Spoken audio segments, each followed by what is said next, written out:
மகத்தான ஒரு புரட்சி. இப்படி வரலாற்றின் வழிநெடுகிலும் ஒவ்வொருவனும் மனச்சான்று வழிநடத்தியபடி வழிநடந்து மாபெரும் மாறுதல்களை மண்ணெங்கும் நிகழ்த்தி இருக்கிறார்கள். கியூபா விடுதலை புரட்சியாளன் பிடல் காஸ்ட்ரோ, தடம் பார்த்து நடப்பவன் மனிதன், தடம் பதித்து நடப்பவன் மாமனிதன் என்றால், அதுபோலதான் மார்க்ஸ் ஒருவன் தனக்காகவும் தன் குடும்பத்திற்காகவும் உழைக்க தொடங்குகிற போது அவன் மனிதனாகிறான். தானும் தன் குடும்பமும் வாழ்வது போல தான் பிறந்த சமூகமும் வாழ வேண்டும் என்று ஒருவன் உழைக்க தொடங்கினால் அவன் மாமனிதனாகிறான் என்கிறான். அப்படித்தான் உங்கள் பிள்ளைகள் நாங்கள் மட்டும் வாழ்ந்தால் போதாது, என் இனமும் என் சமூகமும் வாழ வேண்டும் என்று உழைக்க தொடங்கினோம். ஆனால் இன்று நாங்களும் வாழவில்லை, எங்கள் சமூகமும் வாழவில்லை. எது ஒன்றும் எங்களுக்கு இல்லாத ஒரு நிற்கதி நிலையில் நின்று கொண்டிருக்கிற ஒரு அடிமை இனத்தின் மக்களாக நாங்கள் நிற்கிறோம். எங்களுக்கு என்ன இல்லை? நிலம் இருக்கிறது, வளம் இருக்கிறது, அளப்பரிய அறிவு ஆற்றல் இருக்கிறது, மனித உடல் வலு இருக்கிறது, உழைக்கும் ஆற்றல் இருக்கிறது. எல்லாம் இருந்தும் மீள எழ முடியாத வறுமை இருக்கிறது. காரணம் என்ன? நீரும் உயிரென்றே, நிலவும் உயிரென்றே, மன்னன் உயிர்த்தே மலர்தலை உலகம் என்று மோசிக்கிறனர் பாடுறார். நீர் உயிர்தான், நெல்லும் உயிர்தான், மிக முதன்மையான ஒன்றுதான். ஆனாலும் அது ரெண்டும் பயனற்று போகும். எப்போது நல்ல ஒரு மன்னன், நல்ல ஒரு அமைச்சன் இருந்து நாட்டை ஆளவில்லை என்றால் அது ரெண்டும் உயிராக இருக்காது. இன்று உங்க நாட்டிலே நீர் தரமாக உயிராக இருக்கிறதா? உணவு நஞ்சில்லாமல் இருக்கிறதா? ஏன்? மன்னன் உயிர்த்தே மலர்தலை உலகம். நல்ல மன்னன் இல்லை. வருகிறவர் போறவர் எல்லாம் ஊழலை ஒழிப்போம், லஞ்சத்தை ஒழிப்போம் என்கிறார்கள். இவர்களை ஒழிக்காமல் நீங்கள் எப்படி ஒழிப்பீர்கள்? லஞ்சம், ஊழல் தேசியமயமாக்கப்பட்ட ஒரு தேசத்தின் பிள்ளைகள் நாம். இந்த லஞ்சத்திற்கான விதை, ஊழலுக்கான விதை எங்கே? வாக்குக்கு காசு கொடுக்கிற இடத்தில் தான் ஊண்டப்படுகிறது. ஒரு முதலாளி முதலீடு செய்கிறான் என்றால் தன் லாப தேவைக்குத்தான், மக்கள் சேவைக்கு இல்லை. இதை மனித அறிவு புரிய வேண்டும், உணர்த்த வேண்டும். இங்கே உலகெங்கிலும் மாறுதல்கள் இப்படித்தான் தோன்றியிருக்கிறது. என் அன்பு சொந்தங்களே, மக்களின் மனத்தில் இருந்துதான் தோன்றியிருக்கிறது.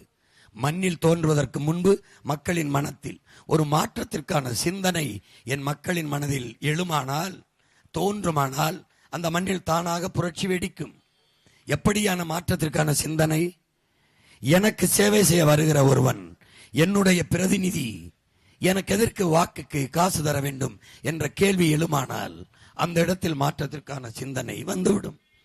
இலவசம் தருகிறீர்கள், சரி, அதில் இழக்கிற பணத்தை எங்கிருந்து எடுக்கிறீர்கள் என்ற கேள்வி, எங்கிருந்து எடுப்பார்கள் என்ற கேள்வி உங்களுக்கு எழுமானால் அதுதான் மாற்றத்திற்கான சிந்தனை, அதான் புரட்சிகரமான அரசியலுக்கான விதை.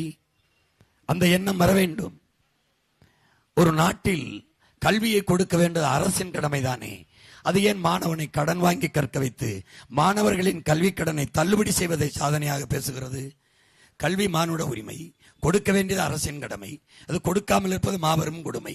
கல்வியை தன் நாட்டு குடிகளுக்கு கொடுக்க வேண்டியது அரசின் கடன். அதை எப்படி மாணவனுக்கு கடனாச்சு? ஒரு நாட்டின் குடிகளை ஆகச் சிறந்த செல்வம், அறிவு செல்வம், அந்த செல்வத்தை கொடுத்து ஒரு அறிவு சமூகமாக தன் நாட்டு குடிகளை படைக்க வேண்டியது அந்த நாட்டை ஆளுகிற அரசனுடைய கடமை, அமைச்சனுடைய கடமை. அது எப்படி கல்வி கடனாகும்? கல்வி கடனாக பல ஆயிரம் கோடியை தள்ளுபடி செய்கிற நீங்கள், ஒவ்வொரு ஆண்டுக்கும் ஒவ்வொரு தேர்தலுக்கும் தள்ளுபடி செய்கிற நீங்கள், அந்த கடனில் இழக்கிற தொகைக்கு கல்வியின் தரத்தை உயர்த்திவிட்டால் என் பிள்ளை எதற்காக கடன் வாங்கி கல்வி கேட்கிறான்? ஏன்? இந்த கேள்வியை என் பெற்றோர்கள், என் உடன் பிறந்தார்கள் உங்களுக்குள் எழுப்புவீர்களானால் அதுதான் மாற்றத்திற்கான சிந்தனை, மகத்தான அரசியல் புரட்சிக்கான விதை. இவ்வளவுதான். அறிவை வளர்க்கும் கல்வியும், உயிரை காப்பாற்றும் மருத்துவமும், உலக உயிர்களின் உயிர் தேவையும் இருக்கிற தண்ணீர், இது மூன்றும் உயர்ந்த சந்தை பண்டம். இதை வித்தால் நிறைய லாபம் கிடைக்கிறது. அதிக லாபம் ஈட்டும் தொழிலாக அடிப்படை கல்வி, உயிர் காக்கும் மருத்துவம், உலக உயிர்களின் உயிர்ப்பாலாக இருக்கிற நீர், இது மூன்றும் சந்தையாயிட்டால் அது நாடென்று அவன் சொல்வது, அது சுடுகாடு. இதை எப்படி விற்கலாம்? என்ற கேள்வி நீங்கள் எழுப்பினீர்கள் என்றால், கல்வியை, மருத்துவத்தை, குடிநீரை கொடுக்க வேண்டியது ஒரு அரசின் அடிப்படை கடமை, முதன்மையான கடமை. அதையே முதலாளிகளிடம் கொடுத்துவிட்டு உனக்கு என்ன வேலை, அரசின் வேலை என்ன, எல்லாவற்றையும் தனியாருக்கு கொடுத்த என் அரசு டாஸ்மார்க் மட்டும் அதுவே நடத்தது. சாராயத்தை அரசு விற்குது, குடிப்பகத்தை அரசு வைத்திருக்கிறது, படிப்பகத்தை தனியார் முதலாளிகளிடம் கொடுத்து விடுகிறது. இது எப்படிப்பட்ட அரசு என்ற எண்ணம் உங்களுக்கு எழுமானால் அதுதான் மாற்றத்திற்கான சிந்தனை, அதுதான் புரட்சிக்கான விதை, அதுதான் புரட்சிக்கான விதை. சாராய கடையை திறந்து வைத்துவிட்டு கணக்கில்லாத போதையை பள்ளி, கல்லூரி, வழிபாட்டு தலங்களில் கிடைக்க வாய்ப்பை ஏற்படுத்திவிட்டு பெண்களுக்கான பாதுகாப்பு என்று பேசுவது எவ்வளவு பைத்தியகாரத்தனம். சட்டம் இருக்கிறது, ஒழுங்கு எப்படி இருக்கும்? ஒழுங்கு எப்படி இருக்கும்? 100 விழுக்காடு குற்றத்திலே 99 விழுக்காடு நிறைந்த போதையிலே நிகழ்த்தப்படுகிறது என்பதை நீங்கள் அறிய வேண்டும். ஒரு நல்ல ஆட்சி, ஒரு நல்ல அரசு, மக்களின் நலன் சார்ந்த அரசு, தன் குடிகளை மீது பற்று கொண்ட அரசு, காதல் கொண்ட அரசு, தன் குடிகளை குடிக்க வைத்து உழைக்கும் திறனற்ற, சிந்திக்கிற திறனற்ற, உடல் வலுவற்ற குடிகளாக மாற்றி குடி நோயாளிகளாக ஒரு மயக்க நிலையிலே வைத்து அவர்களிடமிருந்து பணத்தை பறித்து 50,000 கோடிக்கு பறித்து அதை வைத்து ஆட்சி செய்கிறோம் என்றால் எப்படி? நஞ்சை கொடுத்து விட்டு நல்ல உடையை கொடுப்பது எப்படி? உண்வதற்கு நஞ்சை கொடுத்து விட்டு உடுத்திக்கொள்ள நல்ல ஆடையை கொடுத்து பயனயன் பெற்றவர்களே என்ன? எப்படி? இதை எப்படி ஒரு அறிவு சமூகம் சகித்துக் கொள்கிறது? எப்படி?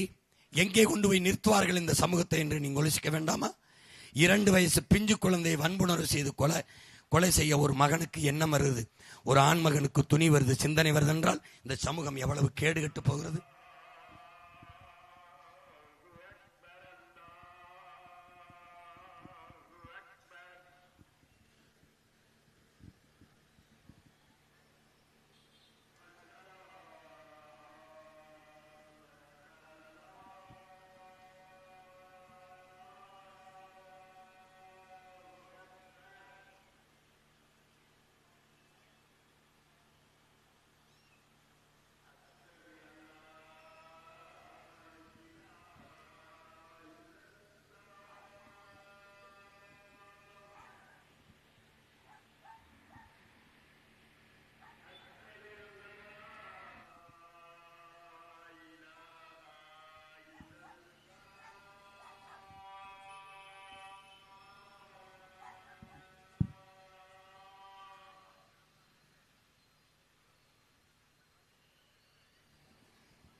எனவே என் அன்பு சொந்தங்கள், இந்த தேர்தலை இதுவரை நடந்த வழக்கமான தேர்தல் போல நீங்கள் கடந்து நடந்து செல்லக்கூடாது.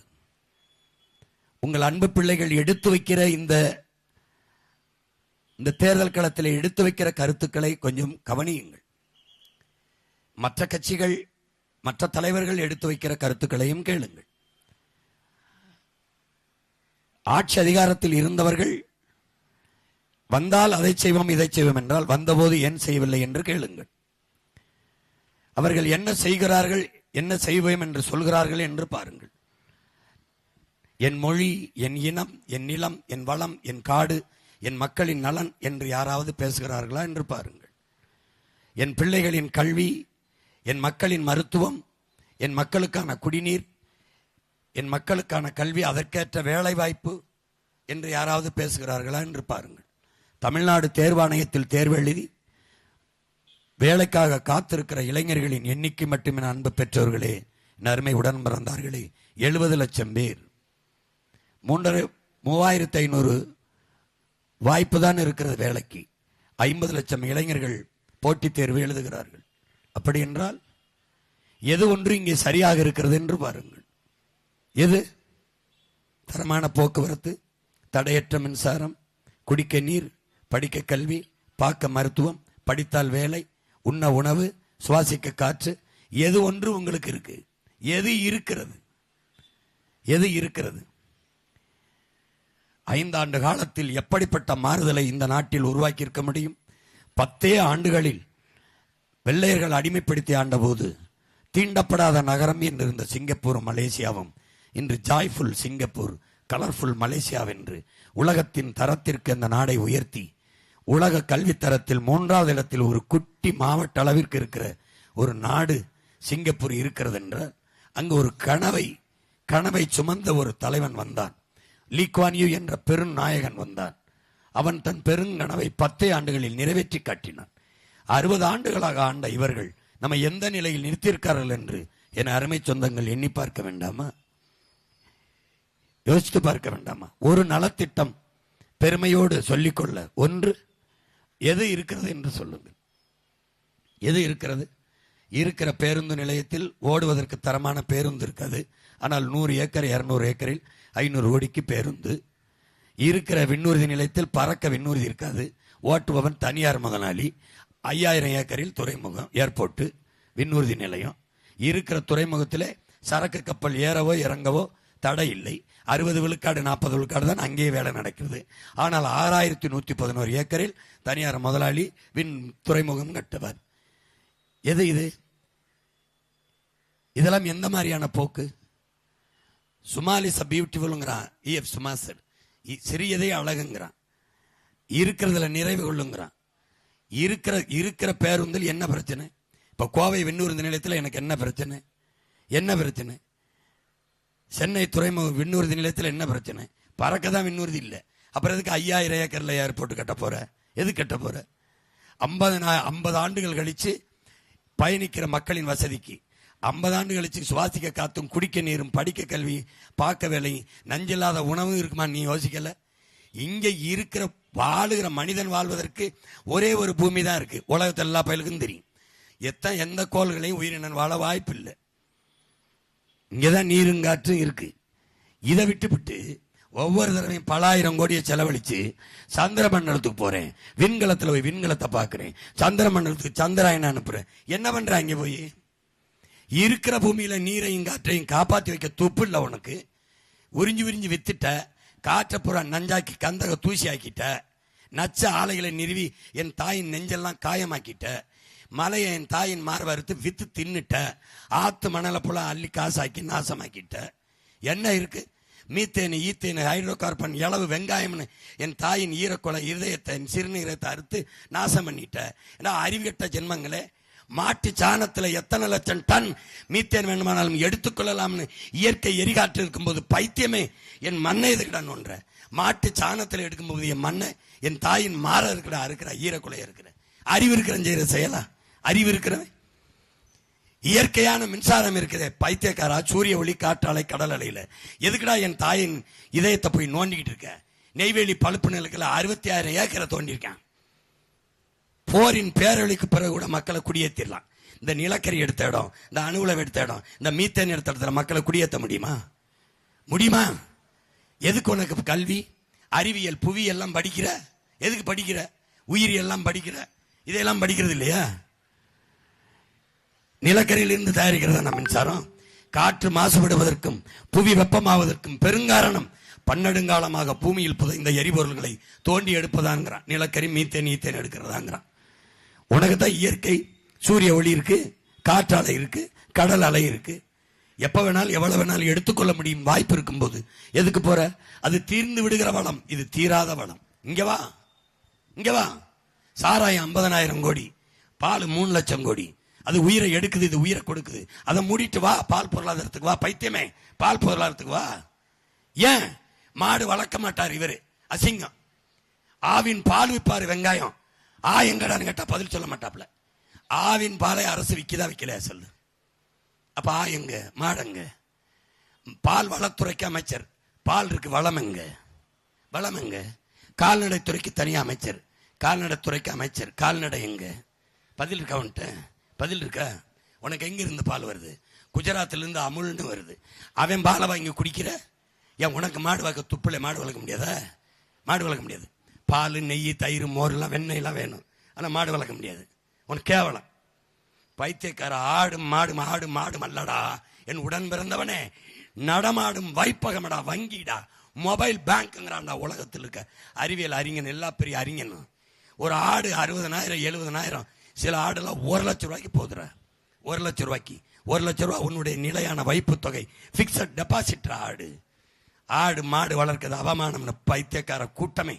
உன்னை இவன் இன்னும் சாராயம் குடிக்க வச்சு சாகுறேன். அக்கா தங்கச்சி 6 லட்சம் பேர் தாலி எடுத்திருக்கான். தாலிக்கு என்ன மயத்துக்கடா தங்கம் கொடுக்குறேன்? குடிக்க வச்சு அறுக்கத்தானடா, அறுக்கத்தானே. உனக்கு வெக்கம் இல்ல? வெக்கம் இல்ல? அக்கா தங்கச்சி தாலி எடுத்து வித்த காசை கொண்டு உனக்கு இலவசம் தரான் வாங்கிட்டு திரியே பைத்தியமே. நீ முதலமைச்சரா தேர்வு பண்ற, தாலி இருக்கிற கூட்டத்தை போய் தலைவனாக்கி மேல உட்கார வச்சிருக்க. உனக்கு வெக்கம் இல்ல? ஏய், நீ யோசிச்சு பாரு.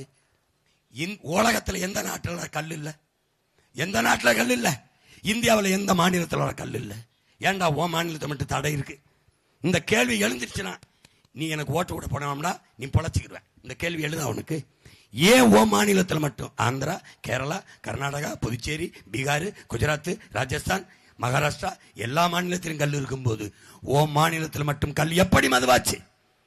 ஏன் அதற்கு தடை? ஏன் நீங்க கேட்கல? எங்க அப்பா நல்லுசாமி கத்திக்கிட்டே இருக்கானடா. கல்லு உணவின் ஒரு பகுதிதான், கல்லு மது அல்ல. அரசியல் அமைப்பு சட்டமே தான்டா சொல்லுது. அது எப்படா மதுவாச்சு? ஏன் ஓ மண்ணில் மட்டும்? கல் இருந்தா விவசாயி பொழைப்பான். பனை தென்ன உயிரோட இருக்கும்.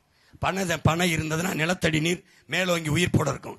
1000 அடிக்கு கீழே போய் நீர் எடுத்து இப்படி வச்சுக்கிறோம். பனை நிலத்தடி நீரை வற்ற விடாது, நீர் வளமா இருக்கும். பனையை ஒழிக்கணும். ஒரு மரம், இயற்கையில் ஒரு உயிரினம் 840 பயன்பாட்டை மனித உயிருக்கு தருது என்றால் அது ஒரே ஒன்று, பனை மட்டும்தான். பனை மட்டும்தான். 10 பனை மரம் கிணத்தை சுற்றி இருந்தா தண்ணீரை வெத்த விடாதுன்னு அப்பா நம்மாழ்வார் சொல்றாங்க. அவ்வளவு அருமையான ஒரு உயிர். அது மரம் இல்லை, பயிருன்னு தான் சொல்லுது. அது ஒரு புல். அந்த பனம்பால, தென்னம்பால, ஈச்சம்பால கல்லு மதுன்னு தடை விதிச்சு விட்டு இந்த அயோக்கிய பைய டாஸ்மார்க்கை திறந்து விட்டுருக்காங்கன்னா கல்லு மதுடா. எந்த கலப்படம் இல்லாத தூய பனம்பால், தென்னம்பால், மது. சரி, மது. அப்போ ஓன் டாஸ்மார்க்கில் விற்கிற பீரு, பிராண்டி, விஸ்கி, ரம்மு, சின்னு, ஒயின் இதெல்லாம் என்ன கோயிலில் கொடுக்குற புனித நீரா? தீர்த்தமாடா. டேய், எல்லாரும் வாங்கி அப்படி குடிச்சுக்கிறோங்கோ. அப்படியா? போதையின் பாதையில் செல்லாதீர்கள், உங்கள் அப்பா சொல்லுகிறேன். எந்த அப்பன்டா டாஸ்மார்க் திறந்து வச்சுட்டு வித்துக்கிட்டு இருப்பான்? எந்த அப்ப? ஏண்டா இது ஒரு நாடுன்னு வாழ்ந்துகிட்டு இருக்க. அரசு பள்ளிக்கூடத்துக்கு வர்ற பிள்ளைகளின் எண்ணிக்கை குறையுது, படிக்க போற பிள்ளைகளின் எண்ணிக்கை. படிக்க பிள்ளைகள் வரணும் மூடுற. ஏன்? தனியார் கல்வி தரமா இருக்கு, அதனால அங்க போய் படிக்கலாம்னு என் பிள்ளை போயிடுச்சு. அரசு பள்ளி வெறிச்சோடுது, மூடுற. ஏன் மூடுறாயின்னு ஆய்வு செய்யல. தரம் குறைவா இருக்குன்னு வரல, தரத்தை உயர்த்தணும்னு திட்டம் போடல. ஏன் தனியார் பள்ளிக்கூடம், அரசு பள்ளிக்கூடம் தர உயர்த்தல? தனியார் பள்ளிக்கூடம் கல்லூரி பாதிக்கப்பட்டுரும். ஏன் பாதிக்கப்பட்டுரும்? தனியார் பள்ளி கல்லூரி நடத்துறவன் யாரு? இவன் தான். யாரு? அதிகாரத்தில் இருக்கவன் தான். இவன் யார்? அங்க படுத்துருமனு அரசு பள்ளியை மூடுறான். இதை கூட சிந்திக்க மாட்டியா? சிந்திக்க மாட்டேன். படிக்க வர பிள்ளையின் எண்ணிக்கை குறையுதுன்னு யோசிக்காம குடிக்க வர மக்களின் எண்ணிக்கை குறையுதுன்னு சேலத்தில் மாவட்ட ஆட்சியர் உட்கார்ந்து விற்பனை மேலாளர்லாம் ஏன் இங்கே சேல்ஸ் குறையுது, இதை எப்படி இம்ப்ரூவ் பண்றது, குவார்டர் 1 இலவசம் குடி சரியாயிரும். ஐயோக்கிய நாயே, இது ஒரு நாடாடா? அது டே, இது ஒரு நாடாடா? இது ஒரு நாடா? இது ஒரு நாடா? படிக்க வைக்கிறதுல காட்டுற கவனத்தை விட்டுட்டு குடிக்க வைக்கிறதுல. நிதியமைச்சர் பேசுறாரா சட்டசபையில், 40,000 ஆண்டு ஒன்றுக்கு டாஸ்மார்க் வருமானம், இதை 50,000 உயர்த்த திட்டம் திட்டுக் கொண்டிருக்கிறோம். எப்படி? குடிக்கிற மக்களை கூட்டுறது, எண்ணிக்கை இன்னும் உயர்த்துறேன், இன்னும் ஒரு 5,000 பேரை குடிக்க வைக்கிறேன். நீ எப்படி இந்த இனத்தில் பிறந்து எப்படி சபிக்கப்பட்டமா? நம்ம எப்படி சாபம் வாங்கி வந்துட்டோமா? ஒரு கேவலம், கேவலம், கேவலம். இது கல்ல எதுக்கு மதுன்னு தட வேண்டாம்? கேரளாவில் சாராயம் இருக்கு, இது இருக்கு, புதுச்சேரியில் சாராயம் இருக்கு, கல் இருக்கு, ஆந்திராவில் 2 இருக்கு. திறக்க வேண்டியதானே? ஏன் திறக்க மாட்டான்? டாஸ்மார்க் வியாபாரம் குறைஞ்சிடும். குறைந்தால் இவனுக்கு என்ன? இவன் ஆலையிலிருந்து சரக்கு எடுக்கிறது குறைஞ்சிடும். எல்லா சாராய ஆலைகளுக்கும் சொந்தக்காரர்கள் ஆட்சியாளர்கள். இந்தியாவில் எத்தனை மாநிலம்? கேரளா, மேற்கு வங்கம், இல்ல பீகார், இல்ல குஜராத்தி, எந்த மாநில முதலமைச்சருக்கு சாராய ஃபேக்டரி இருக்கு? எந்த மாநில முதலமைச்சருக்கு சாராய ஆலை இருக்கு? ஆனா சொந்தமா ஆளை வச்சு சாராயம் கட்சி விற்கிற கூட்டம் இவங்க தான். நீ இப்ப என்ன ஓட்டு போட்டு முதலமைச்சர் தேர்வு செய்ய போற? சாராய முதலாளியை தேர்வு செய்ய போறாடா, சாராய முதலாளிய. யோசி, எதையாவது யோசிச்சு பார்த்து போடு, ஓட்ட போடு.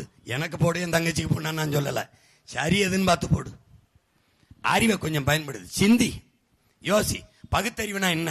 இவங்க சொன்ன இந்த ஈவேரா கோஷ்டி சொல்றது இல்லடா பகுத்தறிவு. எது சரி தவறு என்று ஆய்ந்து தெளிந்து முடிவெடுக்கிற திறன், அதான்டா பகுத்தறிவு. அதான் பகுத்தறிவு. சிந்திக்க வேண்டும்ரா. சிந்தித்தா சந்தேகம் வரும். சந்தேகம் வந்தா ஏன், எதற்கு, எப்படி என்ற கேள்வி வரும். அந்த கேள்வி தாண்டா அறிவு. அப்ப உனக்கு ஒரு கேள்வி இருப்ப, நான் கேட்டல இத்தனை கேள்வி, இதாண்டா அறிவு. இதான் அறிவு. இத கேளு, இத கேளு, உனக்குள்ள கேளு, வீட்டுல போய் கேளு, இல்ல அண்ணன் பேசுறது எல்லாம் கேளு. கேளு, எனக்கு போடணும்னு தோணுச்சுன்னா போடு, இல்லைன்னா விடு. எல்லாரும் தான் பேசுறாங்கல்ல, எல்லா தலைவர்களும். பார்த்து படிக்காம எவனாவது பேசுறான்னு அந்த கூட்டத்திலையும் தேடு. மக்களின் பிரச்சனை எவன் மனசுல இருந்து பேசுறான்னு பாரு. இவங்க ஆட்சியில இவங்க செஞ்சதை எழுதி வச்சு படிக்கிறானாடா. நாங்கள் கடகாட்சியிலே குடும்ப தலைவிக்கு 1000 கொடுத்தோம். அப்புறம் அதுல வந்துச்சா உங்களுக்கு வந்துச்சா? வந்துச்சு. எப்படி 1000 ரூபாய்க்கு என்ன பண்ணீங்க? ஒரு அம்மா பேட்டி கொடுக்க வைக்கிறான், நான் 1000 ரூபாய் சேர்த்து 4 ஆடு, ஒரு ஆடு வாங்கினேன், அது இப்ப 40 ஆடு ஆயிருக்கு. ஐயோ என்ன பத்தா அம்மா. இங்க பாரு, ஐயா அம்மா ஜெயலலிதா இருக்கும்போது வீட்டுக்கு ஒரு ஆடு, வீட்டுக்கு ஒரு மாடு. இவங்க வரும்போது வீட்டுக்கு ஒரு ஆடு, மாடு, நாட்டுக்கோழி. ஏன்னு கேளு, கொடுக்குறாங்களா இல்லையா? வீட்டுக்கு ஒரு மாடு ஆடு கொடுத்தாங்களா இல்லையா? கொடுத்தாங்களா இல்லையா? ஏன்னு கேளு, ஏன்னு கேளு, கேளு ஏன்னு. ஏன்னா ஆடு மாடு நாட்டுக்கோழி வீட்டில் வளர்த்தா வீட்டின் வறுமை போயிடும். அட பைத்தியமே, ஆடு மாடு கோழி வளர்த்தா வீட்டு வறுமை போகும்னா அதை நாட்டில் நான் வளர்த்தா நாட்டு வறுமை போகுமாடா பைத்தியக்காரா? அதனால நான் சொல்றேன், அவனை வீட்டில் மேய்க்க சொல்றேன், நான் நாட்டில் மேய்க்க சொல்றேன். இத கவர்மெண்ட் வேலைங்கிறேன். ஏடா பைத்தியக்காரா, சாராயம் ஊத்தி கொடுக்கிறவன் எம்பிஏ எம்எஸ்சி எம்எட் படிச்சுட்டு என் அண்ணன் தம்பி சாராயம் ஊத்தி கொடுக்குறான்டா, கவர்மெண்ட் வேலைன்னு வச்சிருக்கேடா. உலகத்துக்கு சாப்பாடு போடுற ஆத்தால பெண் சித்தப்பன் பெரியப்ப கவர்மெண்ட் வேலையா? விவசாயி இருக்கக்கூடாதாடா? ஆடு மாடு பாலின் சந்தை மதிப்பு கேள்றா, ஐயா மோடி பேசுறத கேள்றா. பெரிய சந்தை இருக்கு உலகத்துல பாலுக்கு. பாலை விட்டு நம் பொருளாதாரத்தில் தற்சார்பு அடையலாம்னு டைரி டேல பால் நாள்ல பேசுனது இருக்குடா பைத்தியமே, தட்டிப்பாரு. Beef export Hindustan is number 1. உலகத்திலேயே அதிக வருவாயை ஏற்றுமதி செய்து இந்தியா ஈட்டுவது மாட்டுக்கறி ஏற்றுமதி தான்டா. ட்ரெடிஷன் மீட்னு மாட்டுக்கறியை ஏற்றுமதி தான்டா. நான் ஏற்றுமதி செய்ய முடியாதாடா? பால் இருந்தா பசி இருக்காதுங்கிற அடிப்படை அறிவு இல்லையா? பால் மட்டும் இருந்தால் ஒரு நாடு பசியை சந்திக்காதுங்கிற அடிப்படை தெரியாதா உனக்கு? நீ ஒரு தடவை நாட்டை உன் மகன்கிட்ட கொடு, உலகத்தின் தலை சிறந்த நாடாக நான் மாற்றி படைக்கல. என்னை கேளு, நாங்க ஆளுக சின்ன ஆளுக தம்பி, கனவு ரொம்ப பெருசு, கனவு ரொம்ப பெருசு. இது யார் தந்தது? என் பரம்பரை, என் முன்னோன். பலாயிரம் ஆண்டுகளாய் என் முன்னவன் தூக்கி சுமந்த கனவை ஒற்றை மகனாக என் உயிர் தலைவன் பிரபாகரன் சுமந்தான். அவன் ஒருவனுக்கு தாண்டா இந்த இனத்தில் பிறந்தவனுக்கு ஒரு இனம் என்றைக்கு முழுமையான விடுதலை அடையும், அது என்றைக்கு தனக்கென்று ஒரு நாடு அடைகிறதோ அன்றுதான் அடையும். அந்த விடுதலையை என் தலையை கொடுத்தாவது பெறுவேன் என்ற ஒரே மகன் உன் இனத்தில் அவன் மட்டும்தான்டா. அவன் மட்டும்தான், அவனுக்கு மட்டும்தான் கனவு இருந்தது. 200 ஆண்டுகள் கழித்து என் இனம் எப்படி வாழ வேண்டும், உலகில் மற்ற மொழிவழி தேசிய இனங்களைப் போல உரிமை பெற்று பெருமையோடு உயர்ந்து சிறந்து வாழ வேண்டும் என்ற கனவு கொண்டவன் அவன் ஒரு மகன் தான்டா. அவன் அந்த காட்டுக்குள் கூட்டி கொண்டு வைத்து இந்த மகனுக்கு கடத்தினான்டா இந்த கனவை கொண்டு போய் ஊரங்கும் விதை வீசி என்று. உன்னிலும் இளைய என் பிள்ளைகளுக்கு கடத்திட்டான்டா. 36 லட்சம் மான மக்களுக்கு கடத்திருக்கேன். என்ன நான் என்ன முதலமைச்சர் மகனா, இல்ல பிரதமர் மகனா, இல்ல சாதி கட்சி வச்சு வந்தவனா, இல்ல மதத்தை சொல்லி வந்தவனா? செத்து போச்சுரா உன் மொழி இன உணர்வு. செத்து போன மொழி தமிழ், தமிழர் என்று கத்தி கத்தி 36 லட்சம் தன்மானமிக்க தமிழ் மக்களை திரட்டி ஒரு பெரும்படையை கட்டி 3வது பெரிய கட்சி. 10 ரூபா ஓட்டு காசு கொடுக்கல, என் மக்கள் கொடுக்குறான்டா காசு. கூப்பிட்டு பச்சை பிள்ளையிலிருந்து பாட்டி வரைக்கும் ஆத்தா அப்பத்தாலாம் இந்தாயா செலவுக்கு வச்சுக்கையா தேர்தலுக்கு. மாண்புமிக்க சமூகமடா இது, மகத்தான பரம்பரைடா. இத கையேந்தி விட்டியடா நீ. அரிசிக்கு வேட்டி சேலை பருப்புக்கு இந்த நிலையை மாற்றி படைக்கல. நான் உன் மகன்ல, நீ எழுதி வச்சுக்க. உன்னை எது ஒன்றுக்கும் கையேந்த விட மாட்டேன். உன் வாழ்விடத்தில் அரசு பணி தருவேன், பசிங்கிற சொல்லு இல்லாம ஒழிப்பேன், படித்தவன் படிக்காதவன் அனைவருக்கு அரசு வேலை கொடுப்பேன். நான் கொடுப்பேன், வார்த்தையில சொல்ல உனக்கு புரியல, போட்டு போட்டு காட்டுவேன் எப்படி கொடுப்பேன் பாரு. இந்த பாரு அந்த நாடு கொடுக்குது இங்க கொடுக்குறேன், இங்க பாரு இந்த நாடு கொடுக்குது இங்க கொடுக்குறேன், போட்டு காட்டுறேன் பாரு பாரு. அப்பவாவது கொஞ்சம் மாறு, பார்த்துட்டு மாறு. மறுபடியும் போகாத போய் அவனுக்கு போடாத. இந்த தொகுதியிலே தாராபுரத்திலே போட்டியிடுகிற அன்பு தங்கை திவ்யா அவர்களுக்கு நீங்கள் விவசாய சின்னத்தில் வாக்களித்து நீங்கள் வெற்றி பெறுங்கள். தோற்று போனீர்களே, நீங்கள் வாக்கு செலுத்தினீர்கள், அவர்கள் வென்றார்கள், நீங்கள் தோற்று போனீர்கள். எது ஒன்றை நீங்கள் இந்த வாக்கு செலுத்தி பெற்றீர்கள்? எது ஒன்றை பெற்றீர்கள்? எதில் மேம்பட்டீர்கள்? எதிலே? நாள்தோறும் வீதியில் நின்று போராடி கவலையோடும் கண்ணீரோடும் கைகளில் மனுக்களோடும் நிற்கிற என் மக்களை, என் சொந்தங்களே, கொஞ்சம் மாறுங்கள், இந்த நாட்டை மாற்றுங்கள். உங்கள் மதிப்புமிக்க வாக்கை உங்கள் பிள்ளைகள் எங்களுக்கு செலுத்தி நீங்கள் வெற்றியடையுங்கள். தாராபுரத்திலே போட்டியிடுகிற அன்பு தங்கை MA BEd படித்த என் அன்பு தங்கைக்கு திவ்யாவுக்கு வேளாண்குடி மகன் விவசாய சின்னத்திலே வாக்கு செலுத்தி நீங்கள் வெற்றியடையுங்கள். புரட்சி எப்போதும் வெல்லும்.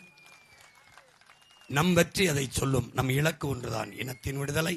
இனம் ஒன்றாவோம், இலக்கை வென்றாவோம். தமிழ்தாய் வாழ்க, தலைவர் பிரபாகரன் வாழ்க. விவசாய சின்னத்திற்கு வாக்களிப்போம், வருங்கால தலைமுறைக்கு வாழ்வளிப்போம். நாம் தமிழர்.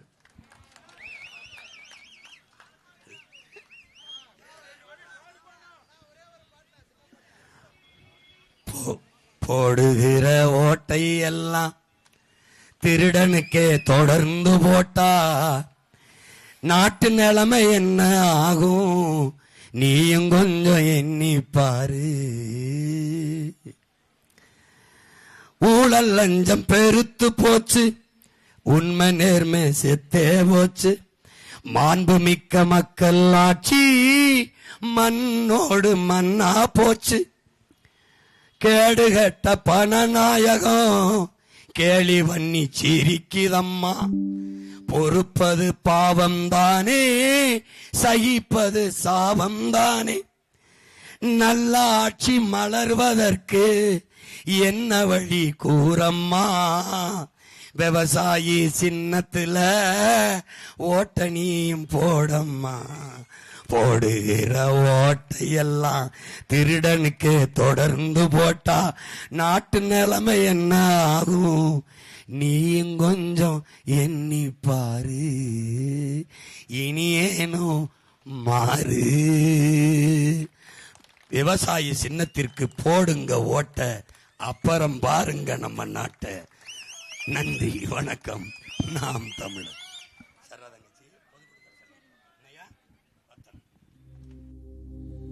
ராஜாதிராஜன் வீராதி வீரன் பண்டா